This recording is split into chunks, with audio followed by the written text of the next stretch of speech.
सक्षम police times news 112 सक्षम जनतेचा आवाज। दिनांक 26/5/2025 रोजी गुन्हे शाखा युनिट क्रमांक 1 कडील अधिकारी व अंमलदार असे हद्दीत पेट्रोलिंग करीत असताना गुन्हे शाखा युनिट क्रमांक 1 कडील पोलीस अंमलदार अप्पा पानवळ व पोलीस अंमलदार रामबर्डे यांना गुप्त बातमीदारामार्फत बातमी मिळाली की मैनू कोकणी वडाळगाव नाशिक यांच्या गोठ्याजवळ 2 गोवंश जातीची जनावरं चारा पाण्याची सोय न करता कत्तल करण्याच्या उद्देशाने बांधून ठेवलेली आहेत अशी खात्रीशीर बातमी मिळाली। तसंच सदरची बातमी वरिष्ठ पोलीस निरीक्षक अंचल मुदगल यांना देऊन त्यांनी कायदेशीर कारवाई करण्याचे आदेश दिले।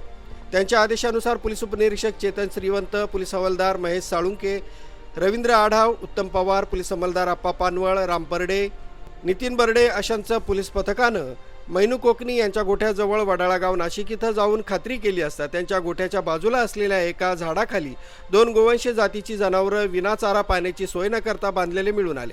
सदरचे गोवंश जातीची जनावरं कोणी बांधून ठेवली आहेत याबाबत चौकशी करता सदरची गोवंश जातीची जनावरं ही आदिल कुरेशी यानं बांधून ठेवल्याबाबत माहिती मिळाली।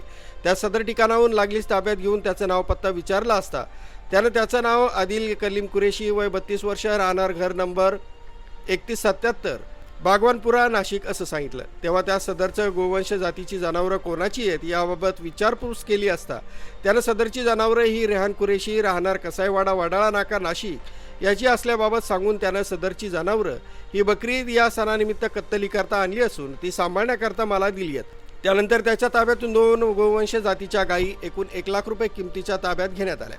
सदर इस्मान विरुद्ध प्राणी संरक्षण कायद्यान्वये इंदिरानगर पोलीस ठाण्यात फिर्याद देऊन जिवंत मिळून आलेल्या 2 गोवंश जातीच्या गायींना गोशाळेत सुरक्षिततेच्या दृष्टीने जमा करून एका आरोपितास पुढील कारवाई कामी इंदिरानगर पोलीस ठाणे यांच्या ताब्यात देण्यात आलाय। न्यूज ब्युरो सक्षम पोलीस टाइम्स न्यूज 112 नाशिक।